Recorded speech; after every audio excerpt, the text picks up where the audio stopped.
4 hidden signs you're being protected by something greater. There are moments in life when nothing makes sense.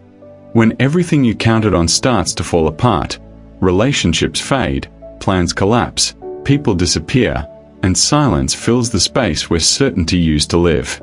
You start asking, why is this happening to me? But what if it's not happening to you? What if it's happening for you? What if behind the pain, the rejection, and the waiting, there's a quiet force rearranging your path, not to punish you, but to prepare you? This isn't luck. This isn't divine coincidence. It's a higher order, a kind of protection that doesn't arrive with blessings and light, but with endings, isolation, and silence. In this video, we'll go deep through 4 unmistakable signs that you're not being destroyed. You're being protected by something far greater than you realize.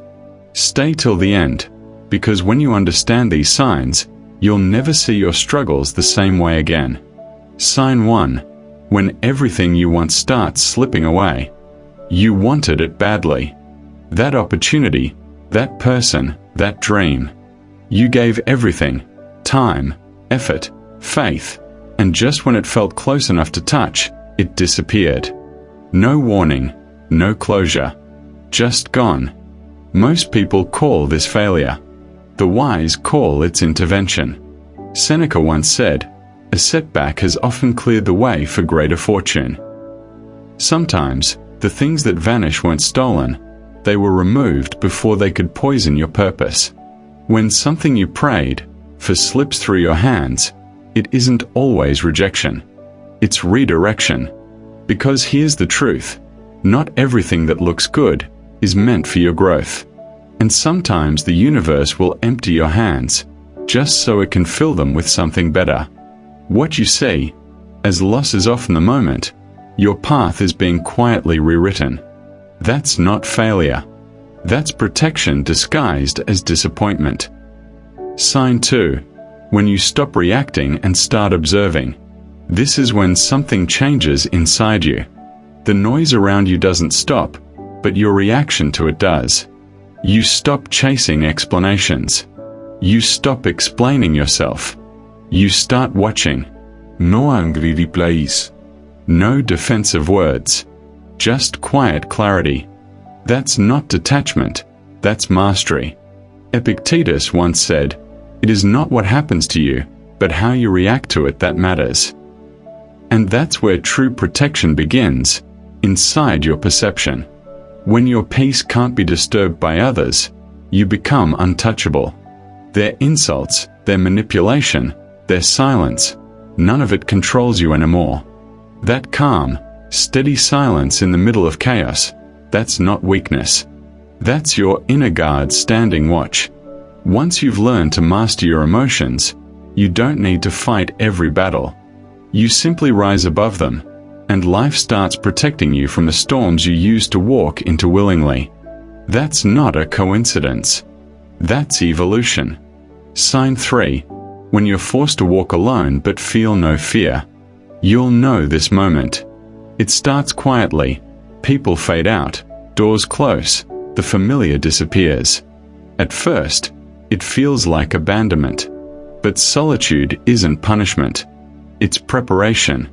Marcus Aurelius reminded himself, the soul becomes dyed with the color of its thoughts.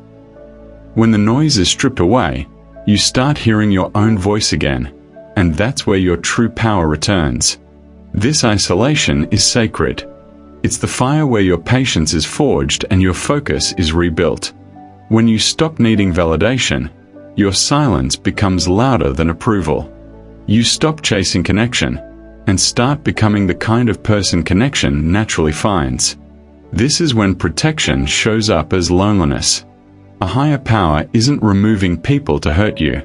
It's clearing space for the version of you that's about to emerge. If you feel like you've been walking alone lately, don't curse the path. Because solitude isn't the absence of company, it's the presence of growth. Sign 4. When you lose what you thought you couldn't live without. Sometimes protection comes as loss. A job ends. A relationship dies. A dream crumbles. You fight it. You grieve it. You beg for it back. And then, peace arrives. Not the loud, joyful kind, but the quiet, honest kind that sits in your chest and whispers, "You're okay." That peace is proof. Proof that what left was never meant to stay. Seneca said, "He who is brave is free." True bravery is letting go, even when your hands are bleeding from the grip. When life removes what you beg to keep, and your soul feels lighter, that's not loss. That's mercy. That's protection stepping in when you didn't have the strength to step away. It's the unseen hand that turns you away from storms you didn't know were coming, and toward the light you stopped believing existed. The last reminder. If this message found you, it's not by accident. You needed to hear it, right now, in this season of uncertainty. Because protection isn't always gentle. Sometimes it breaks your heart before it saves your soul. So, when life feels heavy, when everything seems to fall apart, remember this: you are not being punished. You are being positioned. Silence doesn't mean abandonment. It means something greater is at work, rearranging, refining, and preparing you for what's next. You're not losing control, you're gaining alignment. Stay disciplined. Stay calm. Stay unshakable. Because in a world loud with weakness, we choose silence, strength, and the storm within. And if this voice resonates with yours, subscribe to Stoic Echo. Walk this path with us. Because the strongest souls aren't found in comfort. They're forged in chaos and protected by purpose.